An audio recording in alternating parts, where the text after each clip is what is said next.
जी हाँ, नमस्कार दोस्तों, आप सभी का पुनः इस ऑनलाइन प्लेटफ़ॉर्म में स्वागत है और एक बहुत ही ज़बरदस्त क्लास लेके आ गया हूँ दोस्तों, जिसमें कि हम लीडरशिप को बहुत ही डिटेल से समझने का प्रयास करेंगे। सो आप सभी से मेरा रिक्वेस्ट है दोस्तों कि इस क्लास को शुरू से लास्ट तक ज़रूर देखिएगा और आप सभी को पुनः फिर से बता दूँ दोस्तों कि ये क्लास पूरा नोट्स पर आधारित है, जो कि आपको आपके एग्ज़ाम में बहुत ही हेल्प करने वाला है। सो आइए दोस्तों, हम समझते हैं यहाँ पे लीडरशिप को।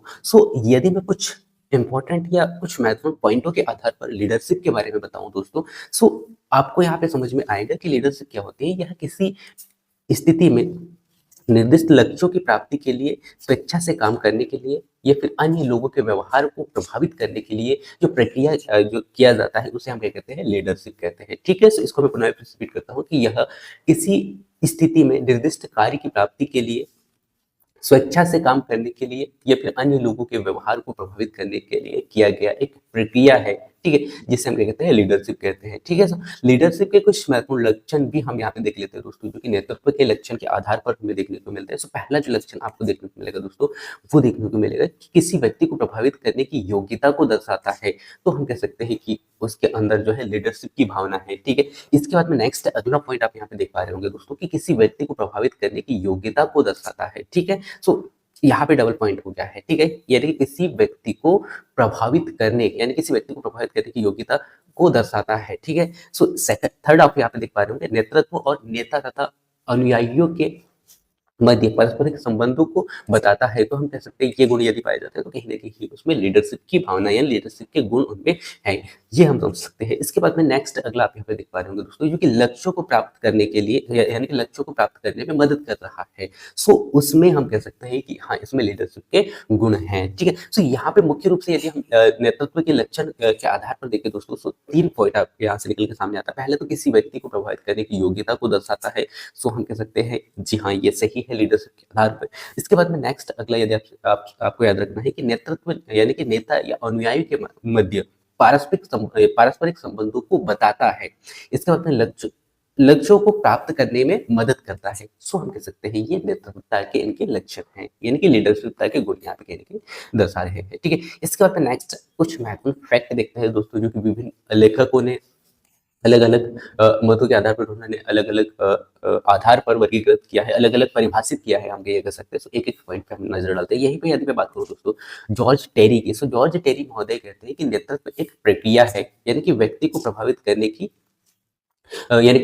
की जिसमें वे स्वेच्छा से सामूहिक और साथ ही साथ उद्देश्य के यानी कि प्रतिस्पर्धा हो सके। सो ये जो जज टेरी महोदय कहते हैं दोस्तों कि जो नेतृत्व एक प्रक्रिया है, जिसमें कि व्यक्ति को प्रभावित करने के लिए किया जाता है, जिसमें स्वेच्छा से सामूहिक उद्देश्यों के लिए एक प्रतिस्पर्धा हो सके, इसके लिए ये कार्य किया जाता है। सो नेतृत्व को आपने समझा दोस्तों, जॉर्ज टेरी के आधार पर। यहीं पे यदि मैं बात करूं दोस्तों, हैरोल्ड कुंटन्स एंड हिरज वेहरिस के द्वारा। सो ये कहते हैं दोस्तों कि नेतृत्व व्यक्ति को प्रभावित करने की एक कला है अथवा एक प्रक्रिया है। ठीक है, जिसमें वे अपनी इच्छा और उत्साह से सामूहिक उद्देश्यों की प्राप्ति के लिए प्रतिस्पर्धा हो सके। सो यहाँ पे जो हेरोल्ड कुंटस और हेज वेहरिस महोदय कहते हैं दोस्तों कि नेतृत्व व्यक्ति को प्रभावित करने के लिए एक कला अथवा एक प्रक्रिया है, ये कहा है उन्होंने, जिसमें कि व्यक्ति अपनी स्वेच्छा और उत्साह के साथ में समूह के उद्देश्यों की प्राप्ति के लिए प्रतिस्पर्धित हो सकता है, हो सके। तो हम कह सकते हैं कि हाँ, ये इनके लक्षण है। ठीक है, तो इसके बाद में नेक्स्ट अगला जो यहाँ पे हमें देखने को मिलता है दोस्तों, वो देखने को मिलता है ग्लोएक। सो ग्लोएक महोदय कहते हैं दोस्तों कि नेतृत्व एक पारस्परिक व्यवहारों का एक समूह है, जिसमें यानी कि जिसकी रूपरेखा कर्मचारियों को उद्देश्य की प्राप्ति में सहयोग के लिए प्रभावित करने के लिए बनाई गई है। सो इसको मैं पुनः फिर से रिपीट करता हूँ दोस्तों कि जो ग्लोएक महोदय कहते हैं कि नेतृत्व एक जो है पारंपरिक व्यवहारों का एक समूह है, इन्होंने ये माना है, और जिसकी रूपरेखा जो है कर्मचारियों को उद्देश्यों की प्राप्ति के सहयोग के लिए प्रभावित करने के लिए बनाई गई है। ठीक है, so ये आपको यहाँ पे याद रखना है। अब हम यहाँ पे देखते हैं नेताओं यानी कि लीडर और प्रबंधक, यानी कि जो मैनेजमेंट करता है, मैनेजर जो होता है, इनके मध्य में क्या अंतर में देखने को मिलता है। लीडर की यदि हम यहाँ पे बात करें दोस्तों, तो ये एक दृष्टिकोण बनाने के लिए यानी कि यह एक दृष्टिकोण बनाने के लिए होता है जिसमें कि दिशा निर्धारित करने और सामान्य लक्ष्यों को प्राप्त करने के लिए दूसरों को प्रेरित करने पर ध्यान केंद्रित किया जाता है नेताओं के द्वारा। ठीक है, यहीं पे यदि मैं बात करूं दोस्तों प्रबंध मैनेजर की, सो ये वे विशिष्ट उद्देश्यों की पूर्ति के लिए कार्य करते हैं या कार्यों को प्राप्त करने के लिए किया जाता है, जो संसाधनों की योजना बनाने और व्यवस्थित करने और नियंत्रण करने पर ध्यान केंद्रित करते हैं। सो दोनों में आपको अंतर यहाँ पे ये देखने को मिल रहा होगा कि ये इस यानी कि यदि हम लीडर्स की बात करें दोस्तों, तो इसमें जो एक दृष्टिकोण बनाने के लिए किया जाता है और साथ ही साथ दिशा निर्धारित करने और सामान्य लक्ष्यों को प्राप्त करने के लिए दूसरों को प्रेरित करने पर ध्यान दिया जाता है। जबकि यहाँ पे हमने देखा जो है प्रबंधक में कि वे विशिष्ट उद्देश्यों और कार्यों को प्राप्त करने के लिए संसाधनों की योजना बनाने के लिए और व्यवस्थित करने और नियंत्रण करने पर ध्यान केंद्रित किया जाता है। तो दोनों में यहाँ पे अंतर आपको यहाँ पे देखने को मिल रहा है। इसके बाद में नेक्स्ट अगला जो अंतर आपको देखने को मिलेगा कि नेता चरित्र, प्रेरणा और करिश्मे के माध्यम से प्रभावित यहाँ पे किया जाता है। ठीक है, सो लीडर के माध्यम से। इसी के बाद में यदि मैं मैनेजर की बात करूँ, प्रबंधक की बात करूँ दोस्तों, तो ये प्रबंधक अधिकारी जो है प्रतिनिधि मंडल और निरीक्षण के माध्यम से प्रभावित करते हैं। सो दोनों में अंतर कहीं ना कहीं आपको अलग देखने को मिलता है कि जो नेता अभिनेता जो होते हैं कि नेता या चरित्र, प्रेरणा और करिश्मे के माध्यम से ये प्रभावित करते हैं। यहीं पे ये जो प्रतिनिधित्व मंडल के माध्यम से और निरीक्षण के माध्यम से ये प्रभावित करते हैं प्रबंधक। ठीक है, इसके बाद में नेक्स्ट अगला पॉइंट आपको यहाँ पे अंतर के रूप में देखने को मिलेगा दोस्तों, वो देखने को मिलेगा कि नेता जो होता है ना, नेता यथा स्थिति को चुनौती देकर और नए विचारों को पेश करके और परिवर्तन के माध्यम से संगठन का मार्गदर्शन करके परिवर्तन लाते हैं। यहीं पे बात करूं दोस्तों मैनेजर यानी कि प्रबंधक की, तो ये क्या करते हैं, ये अपने यानी कि ये उन परिवर्तनों को लागू करते हैं और उन परिवर्तनों को लागू करते हैं जो क्रियान्वित करते हैं, चूंकि नेता शुरू करते हैं। सो पहले स्टार्ट एक इन्होंने किया, नेताओं ने किया, इसके बाद में उन्हीं नेताओं के द्वारा जो क्रियान्वयन किया गया कार्य है उसे जो है पूर्ण रूप से लागू या परिवर्तन को लागू और क्रियान्वित करने का कार्य किनका होता है, प्रबंधक का होता है। ठीक है, इसके बाद में नेक्स्ट अगला पॉइंट आपको देखने को मिलेगा दोस्तों नेताओं में कि नेता अपनी टीम के सदस्यों को सशक्त बनाने और विकसित करने पर ध्यान केंद्रित करते हैं। यही प्रबंधक यानी कि मैनेजर की यदि हम यहाँ पे बात करें, सो मैनेजर जो होता है ना, अधिक कार्य उन्मुख होता है और कर्मचारियों को निर्देशन और पर्यवेक्षण पर ध्यान केंद्रित करता है। ठीक है, तो ये याद रखना है। इसके बाद में नेक्स्ट अगला हम यहाँ पे देखते हैं लीडर की। सो ये जोखिम उठाने वाले होते हैं, जबकि यदि हम प्रबंधक की बात करें तो ये जोखिम का प्रबंधन होते हैं यानी प्रबंधन करते हैं, ये हम कह सकते हैं। ठीक है, इसके बाद में नेक्स्ट अगला पॉइंट आपको देखने को मिलेगा दोस्तों, ये नेताओं जो नेता जो होता है ना, नेता का अनुयायी होता है लीडर, है ना। यहीं पे यदि मैं बात करूं दोस्तों प्रबंधक के, सो प्रबंधक के पास में अधीनस्थ होता है। सो ये कुछ महत्वपूर्ण फैक्ट थे जो कि अंतर के रूप में हमें देखने को मिलते हैं। तो यहाँ से डायरेक्ट आपसे पॉइंट उठा के पूछ लिया जा सकता है। सो आपको यहाँ पे याद रखना है। इसके बाद में हम यहाँ पे देखते हैं दोस्तों कि अच्छे नेता के क्या गुण हो सकते हैं। सो हम यहाँ पे समझते हैं अच्छे नेता के क्या गुण होने चाहिए। सो यदि मैं यहाँ पे बात कर सकती हूँ अच्छे नेता के गुण की, तो शारीरिक विशेषताओं के आधार पर यदि हम देखें, सो स्वस्थ होना चाहिए, सहनशीलता होना चाहिए और एक नेता को मेहनत पूर्वक कार्य करने में सहायता देती है, जो कि दूसरों को उसी उत्साह या फिर लगन से कार्य करने के लिए प्रेरित करती है। सो पहला वेरी वेरी इंपॉर्टेंट पॉइंट, शारीरिक विशेषता के आधार पर सो नेता क्या होना चाहिए, स्वस्थ होना चाहिए, सहनशीलता होना चाहिए, यानी कि उसे सहन करने की क्षमता होना चाहिए उसमें, और मेहनतपूर्ण होना चाहिए। ठीक है, और इसके बाद में और इसी आधार पर हम दूसरों को जो है उत्साहित कर सकते हैं और उत्साह तथा लगन से कार्य करने के लिए प्रेरित कर सकते हैं। ठीक है, तो ये मुख्य रूप से ये गुण होना चाहिए। इसके बाद नेक्स्ट अगला पॉइंट आपको देखने को मिलेगा ज्ञान, यानी कि ऐसे ही व्यक्ति जिसके पास ज्ञान होता है या यानी कि अपने अधीनस्थों को सही रूप से आदेश दे सके, वह प्रभावित कर सके, ये गुण भी बहुत ही वेरी वेरी इंपॉर्टेंट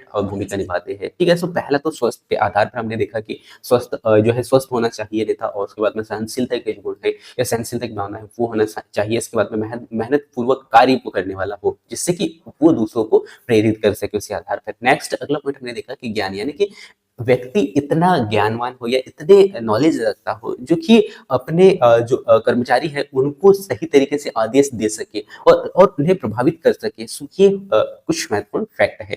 इसके बाद में नेक्स्ट अगला जो गुण कहीं ना कहीं अच्छे नेता में होना चाहिए दोस्तों, वो होना चाहिए सत्यनिष्ठा, यानी कि ईमानदारी। सो यदि मैं यहाँ पे बात करूँ दोस्तों सत्यनिष्ठा की, सो एक नेता जो है अत्यनिष्ठ है, यानी कि सत्यनिष्ठ और ईमानदार होना बहुत ही जरूरी है। ठीक है, खैर नेता कितने ईमानदार होते हैं ये तो हम नहीं कह सकते हैं, लेकिन एक अच्छे नेता के गुण जो लक्षण हम कह सकते हैं ये होना चाहिए। ठीक है, सो ये हमने यहाँ पे देखा दोस्तों। इसके बाद में नेक्स्ट अगला पॉइंट हम यहाँ पे देखते हैं कि पहल, यानी कि एक नेता नेता में एक ऐसा साहस और एक पहल शक्ति और नेतृत्व की आवश्यकता होना चाहिए जो उसे सुअवसर पर, यानी कि सही अवसर का इंतजार करने के बजाय उसे सुअवसर पर हथियाना चाहिए। सो पहल के आधार पर यदि हम देखें तो एक नेता में साहस तथा जो है पहल शक्ति या फिर नेतृत्व शक्ति होना चाहिए, जिसके माध्यम से वो इंतजार करने के बजाय हर एक पहलू का या हर एक समय का इंतजार करने के बजाय उसका सही जो है उसका हम कह सकते हैं कि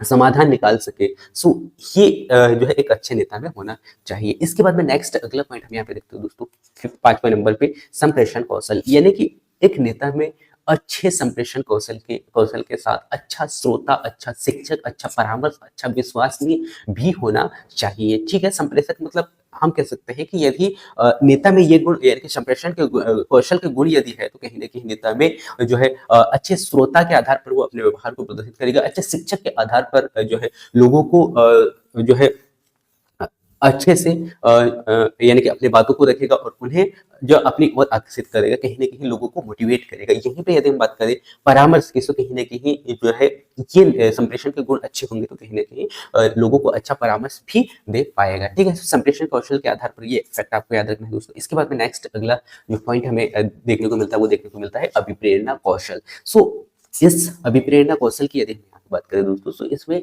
एक प्रभावी अभिप्रेरक भी होना चाहिए नेता को, जो कि लोगों की आवश्यकताओं की संतुष्टि करने के द्वारा करने के साथ साथ में उन्हें प्रेरित भी कर सके। सो ये अभिप्रेरणा का कौशल भी कहीं ना कहीं एक नेता में बहुत ही महत्वपूर्ण निभाता है। ठीक है, इसके बाद में नेक्स्ट अगला आत्मविश्वास। सो एक नेता में आत्मविश्वास होना चाहिए तथा कठिन समय में भी उसे अपना विश्वास नहीं खोना चाहिए। ठीक है, तो ये पॉइंट आपको याद रखना है दोस्तों। इसके बाद में नेक्स्ट अगला पॉइंट आपको याद रखना है निर्णय लेने की क्षमता, यानी कि जब वह किसी तथ्य के विषय में संतुष्ट रहता है तो उसे अपनी बात पर यानी कि दृढ़ संकल्प रहना चाहिए तथा अपने विचार बार बार बदलने नहीं चाहिए। सो ये गुण भी नेता के पास में होना चाहिए। सो क्या क्या हमने देखा, इसको मैं पुनः रिपीट करता हूँ दोस्तों, जो कि अच्छे नेता के गुण। पहला हमने देखा शारीरिक विशेषता के आधार पर कि जो नेता जो है स्वस्थ हो, सहनशीलता हो और मेहनत पूर्वक हो। इसके बाद में नेक्स्ट अगला मैंने यहाँ पे आपको बताया था दोस्तों ज्ञान के आधार पर कि जो नेता इतना ज्ञानी हो, यानी कि इतना हम कह सकते हैं कि उसके अंदर ज्ञान हो जो कि लोगों को आदेश दे सके और अपने ज्ञान के आधार पर लोगों को प्रभावित कर सके अच्छे आधार पर। इसके बाद में नेक्स्ट अगला हमने यहाँ पे देखा था सत्यनिष्ठा, यानी कि ईमानदार होना चाहिए। इसके बाद में नेक्स्ट पॉइंट हमने देखा था दोस्तों पहल के आधार पर कि नेता को जो अपनी शक्ति का इस प्रकार से प्रदर्शन करना चाहिए ताकि जो है उस समस्या का समाधान वो पहले ही कर सके, न कि वो समस्या आने पर करे। ठीक है, सो ये आपको यहाँ पे याद रखना है दोस्तों। इसके बाद नेक्स्ट अगला संप्रेषण कौशल, यानी कि अपनी कला के माध्यम से, भाषण कला के माध्यम से लोगों को अच्छा यानी कि प्रोत्साहित करे, यानी कि अच्छा परामर्श दे, अच्छा मार्गदर्शन दे। ये भी गुण एक नेता में होना चाहिए। इसके बाद में अभिप्रेरणा कौशल, यानी कि अभिप्रेरणा के माध्यम से हम ये समझ सकते हैं कि जो संतुष्ट कर सके लोगों को और उन्हें जो है अपने अच्छे विचारों को जो है लोगों तक पहुंचा सके। सो ये भी गुण जो है कहीं ना कहीं अभिप्रेरणा कौशल के आधार पर एक नेता में देखने को मिलता है। और ये हम माननीय प्रधानमंत्री जी के भाषणों में कहीं ना कहीं बहुत बार सुनते हैं। आत्मविश्वास की यदि हम यहाँ पे बात करें दोस्तों, यह भी एक नेता में एक विश्वास नहीं होना चाहिए ताकि कठिन समय आने पर नेता विचलित न हो, अपने विश्वास पर जो है खड़ा रहे। इसके बाद में निर्णय लेने की क्षमता, सो निर्णय लेने की क्षमता भी कहीं ना कहीं बहुत ही महत्वपूर्ण रोल निभाता है एक नेता के नेता में। सो यह एक किसी तथ्य या किसी विषय के आधार पर यदि हम देखें तो एक संतुष्ट रहता है, किसी विषय के आधार पर संतुष्ट रहता है, जो उससे अपनी बात पर दृढ़ संकल्प रहना चाहिए तथा उसे अपने विचारों को बार बार बदलना नहीं चाहिए। सो ये भी एक नेता के लिए बहुत ही महत्वपूर्ण अच्छा गुण माना जाता है। सो नेक्स्ट अगला हम देखते हैं दोस्तों नेतृत्व का महत्व क्यों है। सो यदि मैं यहाँ पे बात करूँ दोस्तों नेतृत्व का महत्व की, सो पहला पॉइंट आपको देखने को मिलेगा कि यह लोगों को सकारात्मक योगदान देता है, क्योंकि यह लोगों के व्यवहारों को प्रभावित करता है और लोगों को सकारात्मक योगदान देता है और अच्छे परिणाम कहीं ना कहीं यहाँ से हमें देखने को मिलती है। इसीलिए बहुत ही वेरी वेरी इंपॉर्टेंट है। ठीक है, इसके बाद में नेक्स्ट अगला पॉइंट हम देखते हैं दोस्तों कि अनुकूलन कार्य वातावरण बनाता है, यानी कि यह व्यक्तिगत संबंधों को बनाए रखता है और साथ ही साथ अनुयायियों को उनकी ज़रूरतों को पूरा करने में मदद करता है और आत्मविश्वास, समर्थन और साहस भी यहाँ से प्रदान करता है। सो ये आपने देखा अनुकूलन कार्य वातावरण के आधार पर। इसके बाद में नेक्स्ट पॉइंट हम देखते हैं दोस्तों, परिवर्तन का परिचय देता है, यानी कि कैसे। तो यह क्या है, यह लोगों को समझने और स्पष्ट करने और परिवर्तन को स्वीकार करने के लिए प्रेरित करने में मदद करता है। सो ये पॉइंट भी आपने यहाँ पे देखा दोस्तों। इसके बाद में नेक्स्ट अगला पॉइंट आपको देखने को मिल रहा है, संघर्ष को प्रतिबद्ध करे, यानी कि जब किसी जो है अधीनस्थों के बीच संघर्ष हो रहा है तो संघर्ष को संभाल सके, ये भी बहुत ही वेरी वेरी इंपॉर्टेंट है। इसके बाद में नेक्स्ट हम यहाँ पे देखते हैं कि अधीनस्थ तैयार करे, यानी कि यह उत्तराधिकारियों का निर्माण करता है और उत्तराधिकार प्रक्रिया को सुचारू बनाने में भी मदद करता है। सो ये अधीनस्थ तैयार किस आधार पर करता है, ये हमने यहाँ पे देखा दोस्तों। इसके बाद में हम यहाँ पे देखते हैं अच्छे नेता के क्या गुण होने चाहिए। सो एक अच्छे नेता के गुण, शारीरिक विशेषता जो कि हमने इससे पहले देखा था, यानी कि उनका व्यक्तित्व, यानी कि उनका रूप हो, व्यक्तित्व, और साथ ही साथ स्वस्थ और सहनशीलता उनमें होना चाहिए कहीं ना कहीं, और अनुयायियों को काम करने के लिए प्रेरित कर सके। नेक्स्ट हम यहाँ पे देखेंगे दोस्तों, ज्ञान के आधार पर यदि हम देखें तो कहीं ना कहीं संगठित लक्ष्य को प्राप्त करने में मदद करता है, ठीक है। और जो है लोगों को एक प्रकार से जो है संगठित करके उनका मनोबल बढ़ाए और अपने ज्ञान के आधार पर उन्हें प्रेरित करें। इसके बाद में नेक्स्ट अगला हमने देखा था दोस्तों, जो है ईमानदार, यानी कि नेता को ईमानदार भी होना चाहिए, जो नैतिक मूल्य और सत्यनिष्ठ और ईमानदारी कहीं ना कहीं उनमें होना चाहिए। पहल के आधार पर इंतजार नहीं करना चाहिए, बल्कि अवसर का लाभ उठाना चाहिए। नेक्स्ट हम यहाँ पे देखते हैं दोस्तों, संचार के आधार पर यदि हम देखें तो नेताओं में अपने विचारों को समझने की क्षमता होना चाहिए, साथ ही साथ उससे एक अच्छा श्रोता और शिक्षक के आधार पर जो है परामर्शदाता के रूप में भी हमें देखने को मिलना चाहिए। इसके बाद में नेक्स्ट अगला है प्रेरणा कौशल। सो प्रेरणा कौशल के आधार पर यदि हम देखें दोस्तों, सो इसमें एक अनुयायियों को समझना चाहिए और उन्हें संतुष्ट करने के लिए उनकी जरूरतों का पर भी ध्यान रखना चाहिए। नेक्स्ट अगला है आत्मविश्वास, यानी कि उसके पास आत्मविश्वास होना चाहिए ताकि वह अनुयायियों को दिशा और आत्मविश्वास प्रदान कर सके। सो नेक्स्ट अगला पॉइंट हम देखते हैं यहाँ पे, निर्णय लेने की क्षमता। सो कई बार नेता जो है सिखाया हुआ है कि निर्णय लेते हैं, सॉरी, कई बार नेता कैसे होते हैं, सिखाया हुआ निर्णय लेते हैं, यानी कि उसके पास में निर्णय का एक दृढ़ रहना चाहिए, यानी कि बार बार अपने राय या अपने विचारों को नहीं बदलना चाहिए। तो ये भी गुण कहीं ना कहीं नेताओं में होना चाहिए। नेक्स्ट अगला है सामाजिक कौशल, यानी कि उसे मिलानसार होना चाहिए, यानी कि नियम अनुसार या फिर हम कह सकते हैं अनुयायियों के साथ अच्छे संबंध बनाए रखना चाहिए। सो ये भी गुण बहुत ही वेरी वेरी इंपॉर्टेंट है। सो यहाँ पे अच्छे नेता के गुण हमने यहाँ पे देखा दोस्तों। इसके बाद में हम यहाँ पे देखते हैं नेतृत्व की शैली। सो नेतृत्व की शैली का आधार पर आपको देखने को मिलेगा साथियों, जिसका अर्थ हम कह सकते हैं नेता का दर्शन, व्यक्तित्व और अनुभव और मूल्य प्रणाली होता है, ठीक है। सो इसका अर्थ, नेतृत्व का अर्थ क्या है साथियों, दर्शन, यानी कि नेता का दर्शन, व्यक्तित्व और अनुभव और मूल्य प्रणाली। सो हम कह सकते हैं दोस्तों कि नेतृत्व शैली नेताओं का व्यवहार जो है पैटर्न, जिसे नेता एक नेता के रूप में अपनी भूमिका को प्रतिबद्ध करता है और उसे अक्सर नेतृत्वता की शैली के आधार पर वर्णित करता है, उसे हम क्या कहते हैं, नेतृत्व शैली कहते हैं। इसके बाद में नेक्स्ट पॉइंट आपको यहाँ पे देखने को मिल रहा है, यह पूरी तरह से अनुयायियों के प्रकार और संगठन की प्रकृति पर निर्भर करता है, जिसे हम क्या कहते हैं, नेतृत्व कहते हैं, ठीक है। सो ये आपने यहाँ पे देखा दोस्तों। इसके बाद में नेक्स्ट, अब यहाँ पे हम इसी के जो है नेगेटिव पॉइंट देखते हैं दोस्तों, कि अगर निरंकुश या फिर निर्कुश नेता है तो उनके क्या लक्षण या फिर उनके क्या गुण हमें कहीं ना कहीं देखने को मिलती है। एक निरंकुश नेता शैली का नेता आदेश होता है ना, यानी कि ऑर्डर ज्यादा देता है, जो ऑर्डरों पर ज्यादा जोर देता है और उनका पालन किया जाता है। इसके बाद नेक्स्ट पॉइंट आप यहाँ पे देख पा रहे होंगे दोस्तों, कि वह समूह से चर्चा किए बिना उसके लिए नीति निर्धारित कर देता है, बिना सोच विचार किए जो है नीति को आधारित कर देता है, या ऑर्डर जो है बिना किसी से पूछे दे देता है। तो ये एक अच्छे नेता के गुण नहीं है। इसके बाद में नेक्स्ट पॉइंट आप देख पा रहे होंगे, भविष्य की योजना के बारे में जानकारी नहीं देता, बल्कि समूह को बस, यानी कि बस यह बताता है कि उन्हें तत्काल क्या कदम उठाने चाहिए। नेक्स्ट अगला पॉइंट हम देखते हैं दोस्तों, कि यह शैली के तहत निर्णय लेने की सारी शक्ति केवल नेताओं के पास केंद्रित होती है। और इसके बाद में नेक्स्ट पॉइंट हम यहाँ देखते हैं, यह अपने अधीनस्थों को अपने निर्णय को प्रभावित करने की कोई स्वतंत्रता नहीं होती है। इसके बाद में नेक्स्ट पॉइंट हम देख पा रहे हैं दोस्तों, कि यह आसपास के लोगों पर जो है प्रभुत्व जमाने जैसे होते हैं, ठीक है, यानी कि दूसरों के ऊपर में क्या करते हैं, दाव जमाते हैं, यानी कि उनको ऐसा लगना चाहिए कि लोग हम यानी कि मेरी ज़्यादा रिस्पेक्ट कर रहे थे। ये भी एक नेगेटिव के आधार पर हम यहाँ पे देख सकते हैं, यानी कि ये निरंकुश नेता होते हैं, ठीक है? इसके बाद में नेक्स्ट अगला हम यहाँ पे देखते हैं, इस नेतृत्व शैली का प्रयोग दुर्लभ अवसरों पर कैसे किया जा सकता है? तो इससे पहले हमने देखा था पॉजिटिव के आधार पर, हम यहाँ पे अब नेगेटिव के आधार पर यदि हम देखें दोस्तों, तो इस निरंकुश नेता जो है आदेश देता है और अपेक्षा करता है कि उसके अधीनस्थ और आदेशों का पालन करे।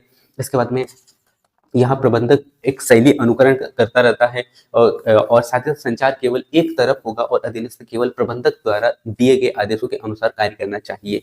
ये जो है निरंकुश या हम कह सकते हैं दुर्लभ अवसरों के आधार पर ये इनके नेतृत्व हमें कहीं न कहीं देखने को मिलते हैं। इसके बाद में नेक्स्ट पॉइंट आप देख पा रहे होंगे दोस्तों कि यह नेतृत्व हठधर्मी होता है, जो कि अर्थात बदलती नहीं है और यह एक खंड की इच्छा नहीं रखता है, ठीक है? सो ये पॉइंट भी आपको याद रखना है, यानी कि नेता कैसे हठधर्मी होता है, दुर्लभी नेता, ठीक है? इसके बाद में ये जो है अपनी इच्छा को बदलता नहीं और जो है खंडन की इच्छा नहीं रखता है, बदलने की इच्छा कहीं नहीं वो नहीं रखता है, ठीक है? इसके बाद में नेक्स्ट अगला पॉइंट हम देख पा रहे होंगे दोस्तों कि यह नेतृत्व शैली कई स्थितियों में उत्पादक प्राप्त करने में और प्रभावी रहता है, ठीक है? जैसे कि सेना में आपातकालीन स्थिति में, किसी कारखाने में जहाँ पर्यवेक्षक समय पर उत्पादक करने के लिए जिम्मेदार हो, उसे श्रम उत्पादन सुनिश्चित करने यानी कि करनी होती है। तो ये भी कहीं न कहीं ये एक दुर्लभ जो है नेतृत्व के आधार पर हमें देखने को मिलता है। इसके बाद में नेक्स्ट अगला आप यहाँ पे देख पा रहे होंगे कि यह त्वरित निर्णय लेने की सुविधा प्रदान करता है, ठीक है? सो ये भी आप देख लीजिएगा दोस्तों। इसके बाद में हम यहाँ पे देखते हैं नेक्स्ट पॉइंट, लोकतंत्र या फिर सहभागी नेताओं के बारे में, ठीक है? सो यदि मैं यहाँ पे बात करूँ दोस्तों लोकतंत्र या फिर सहभागी नेता की, लोकतंत्र नेतृत्व शैली में ऐसा नेता होता है या नेता समूह के साथ में परामर्श और चर्चा करने के बाद में ये आदेश दिया जाता है और यह एक सामूहिक रूप से स्वीकृति के आधार पर नीति बनाई जाती है, ठीक है? सो ये आपको यहाँ पे याद रखना है कि लोकतांत्रिक एवं सहभागिता नेता के क्या गुण या क्या उनके क्या विचार होने चाहिए। इसके बाद में नेक्स्ट पॉइंट हम यहाँ पे देखते हैं कि क्या होता है, कभी कभी लोग उन दीर्घकालीन योजनाओं पर काम किए बिना काम करने के लिए नहीं कहते हैं जिन पर वे काम करना यानी कि जिन पर वे काम कर रहे हैं, ठीक है? सो ये भी पॉइंट आपको यहाँ पे ऐड करना है। इसके बाद में नेक्स्ट पॉइंट की ओर लेके चलता हूँ दोस्तों कि वह समूह द्वारा निर्णय लेने पर पक्षधर होते हैं। सो ये भी कहीं न कहीं हमें जो है लोकतांत्रिक या फिर सहभागी नेता के गुण के नेताओं में देखने को मिलता है दोस्तों। सो ये पॉइंट देखा, उसके बाद नेक्स्ट पॉइंट है दोस्तों पारंपरिक लाभ, यानी कि एक अधीनस्थों को टीम का हिस्सा बनाने में सहायता करता है और नेताओं को बेहतर निर्णय लेने में मदद करता है दोस्तों। इसके बाद में लोकतांत्रिक नेता भविष्य के लिए कार्य योजना विकसित करता है और उन्हें अधीनस्थों के परामर्श से निर्णय लेता है। इसके बाद में नेक्स्ट पॉइंट आप देख पा रहे होंगे कि वह उन्हें निर्णय लेने में भाग लेने के लिए प्रोत्साहित करता है। सो ये भी एक अच्छे लोकतंत्र के आधार पर देखा जाता है और इस प्रकार से कई नेतृत्व शैली जैसे आजकल अधीनस्थ आम हो गया है, क्योंकि नेता यह भी मानते हैं कि यदि लोगों ने उसके लक्ष्य निर्धारित यानी कि लोगों ने उसके लक्ष्य निर्धारित किया है और करने के लिए है, लोग उसके लक्ष्य को निर्धारित करने के लिए है, या हम कह सकते हैं कि लोगों ने अपने लक्ष्य निर्धारित कर लिया है तो वे सर्वश्रेष्ठ प्रदर्शन करते हैं। सो ये यहाँ पे माना जाता है, ठीक है? सो ये आपने देखा दोस्तों। इसके बाद में हम देखते हैं हस्तक्षेप निष्पक्ष या फिर स्वतंत्र लगाम वाले नेताओं के क्या गुण हमें यहाँ पे देखने को मिलते हैं। सो हम कह सकते हैं दोस्तों कि इसे हस्तक्षेप के नाम से भी जाना जाता है, जिसका अर्थ क्या होता है, दूसरे के मामले में कोई हस्तक्षेप न करना। यह एक फ्रेंच शब्द से लिया गया है जिसका अर्थ होता है दोस्तों देना या अनुमति देना, और जिसे हम कह सकते हैं जिसका अर्थ क्या होगा, फेयर, जिसका अर्थ होता है, ठीक है, यानी कि करना। सो ये आपको यहाँ पे याद रखना है हस्तक्षेप का, ठीक है? इसके बाद में इसकी कुछ महत्वपूर्ण पॉइंट देख लेते हैं दोस्तों, जो कि यहाँ स्वतंत्र लगाम वाला एक नेता होता है, जो कि हस्तक्षेप वाले नेता अधीनस्थों को पूर्ण स्वतंत्रता देता है, यानी कि ऐसा नेता शक्ति के प्रयोग से बचता है, यानी कि ऐसा नेता कैसे होता है, शक्ति के प्रयोग से बचता है। नेक्स्ट पॉइंट आप देख पा रहे हो दोस्तों कि वह स्वयं के लक्ष्य स्थापित करने और अपनी समस्याओं को हल करने के लिए काफी हद तक जो है समूह पर निर्भर रहता है, ठीक है? नेक्स्ट पॉइंट है दोस्तों कि समूह के सदस्य जो है अपनी पसंद और योग्यता के अनुसार स्वयं कार्य करते हैं, ठीक है? सो ये हमने देखा दोस्तों। इसके बाद में नेक्स्ट पॉइंट है दोस्तों कि कार्य को पूरा करने के लिए समूह पर आवश्यक जो है जानकारी और संसाधन लाने के लिए नेता बाहरी लोगों के साथ एक संपर्क व्यक्ति के रूप में मौजूद रहता है। नेक्स्ट पॉइंट है कि ऐसा नेता जो है सत्ता के प्रयोग में विश्वास नहीं करता जब तक कि उसे अत्यंत आवश्यकता ना हो। इसके बाद में नेक्स्ट अगला, अनुयायियों को अपने स्वयं के उद्देश्य और उन्हें प्राप्त करने के तरीके तैयार करने के लिए उच्च स्तर की स्वतंत्रता दी जानी चाहिए। नेक्स्ट पॉइंट है दोस्तों कि समूह के सदस्य अपने कार्यों पर कार्य करते हुए स्वयं की समस्याओं का समाधान करते रहना चाहिए और प्रबंधक केवल उसका समर्थन करने और उन्हें सौंपे गए कार्यों को पूरा करने के लिए औपचारिक जानकारी प्रदान करने के लिए होता है। ठीक है, सो ये पॉइंट भी आपको यहाँ पे समझना है। इसके बाद में उसी समय अधीनस्थ या फिर हम कह सकते हैं निष्पादित किए जाने वाले कार्य की भी जिम्मेदारी लेता है। सो ये कुछ महत्वपूर्ण फैक्ट थे दोस्तों जो कि आपको याद रखना है। इसके बाद में नेतृत्व के कुछ महत्वपूर्ण सिद्धांत है जो कि आपको यहाँ पे याद रखना है। सो पहला जो सिद्धांत हमें देखने को मिलता है दोस्तों, महान व्यक्ति सिद्धांत, जिसे हम कहते हैं नेतृत्व लक्षण सिद्धांत। सो यह सिद्धांत जो लागू किया गया था दोस्तों सन 1930 से 1940 के मध्य में। यदि मैं इस सिद्धांत की बात करूं दोस्तों, तो नेतृत्व एक क्या होता है, एक सिद्धांत या फिर जो व्यक्तिगत गुण है और विशेषताओं पर विचार करता है जो नेताओं को गैर नेताओं से अलग करता है। और विशेषता सिद्धांत के पीछे धारणा यह थी कि नेता